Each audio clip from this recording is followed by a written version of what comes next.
ఋగ్వేద శతకం. అందులో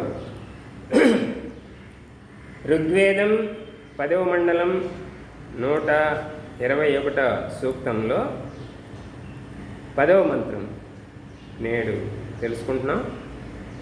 ఈ మంత్రం యొక్క ఇందులో చెప్పబడిన ఈశ్వర యొక్క సందేశంలో మన యొక్క ప్రార్థన కూడా ఉన్నది.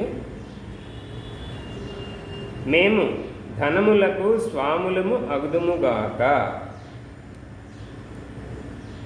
ఓం ప్రజాపతేన త్వదేతాన్యన్యో విశ్వజాతాని పరితా బభూవ యత్కామాస్తే జుహుమస్తన్నో అస్తు వయం శ్యామపతయోరయీణాం. ఇది మనం ఈశ్వర ప్రార్థనోపాసనాల్లో ఒక మంత్రం.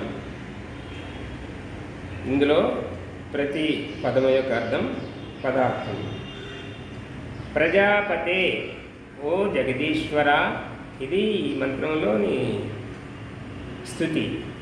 ఓ జగదీశ్వర, త్వత్ నీకంటే, అన్యః ఇతరుడు, ఏతాని ఈ విశ్వా సమస్తమైనటువంటి జాతాన్ని ఉత్పన్నములైన పదార్థములను నా పరితా బభూవ వశము చేసుకొనలేడు.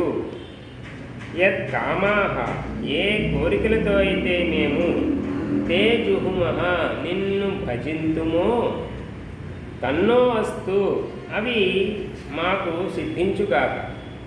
వయం మేము రయీణాం ధనములకు, పతయః స్వాములము, శ్యామ అగుదుముగాక. ఇది పదార్థం. దీని యొక్క భావార్థము: ఓ జీవేశ్వర, నీకంటే ఇతరుడు ఈ ఉత్పన్నమైన పదార్థములను వశము చేసుకొనలేడు. అంటే నీవు తప్ప ఇతరులు ఎవ్వరూ కూడా ఈ జగత్తు యొక్క పదార్థములు ఏవైతే ఉన్నాయో ఎవరి అధీనంలోకి పోలేవు. నీవు వాటికి సృష్టి, స్థితి, లయకర్తవు నీవు మాత్రమే ఈ జగత్తుకు. కాబట్టి అది మొత్తము నీ అధీనములోనే ఉంటుంది. నీ అనుశాసనానికి లోబడి అది గతి చెలుస్తుంటుంది, క్రియ జరుగుతుంటుంది. కాబట్టి నీకన్నా అధికుడు ఎవ్వరూ కూడా దీన్ని వశం చేసుకోలేడు. ఏ కోరికలతో మేము నిన్ను భజింతుమో అవి కూడా మాకు సిద్ధించాలి. పరమాత్మని మనం దేనికోసం భజించాలి? ఈ మంత్రంలో మాత్రం ధనములకు స్వాములు అగుదుముగాక ఉంది. ధనం, దైవ కార్యానికి కూడా ధనం అవసరమే నేటి కాలంలో. కాబట్టి ఆ సంపాదించిన ధనము, మాకు ధనం బాగా కావాలి అని పరమాత్మని కోరమని చెప్తుంది ఈ మంత్రం. ఎందుకోసం? ధనంలో దాన గుణం ఉండాలి. దాన గుణం ఉన్నప్పుడే ఆ ధనము, పరమాత్మ ఇచ్చినటువంటి ధనము నాకు మనం భోగులం అవుతాము. త్యాగభావంతో భుజించుము. త్యాగేనైక అమృతమస్యుతే. త్యాగభావంతో భుజించినప్పుడు మాత్రమే మనకి పరమాత్మ యొక్క ఆ అమృతమైనటువంటి ఆనందం లభిస్తుంది.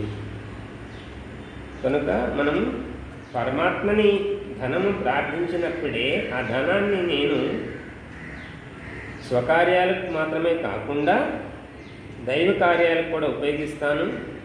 నా కోసమే భుజించకుండా అన్యుల కొరకు కూడా నేను నా ధనాన్ని త్యాగం చేస్తాననే భావంతో ప్రార్థన ఇందులో ఇవ్వబడింది. ఓం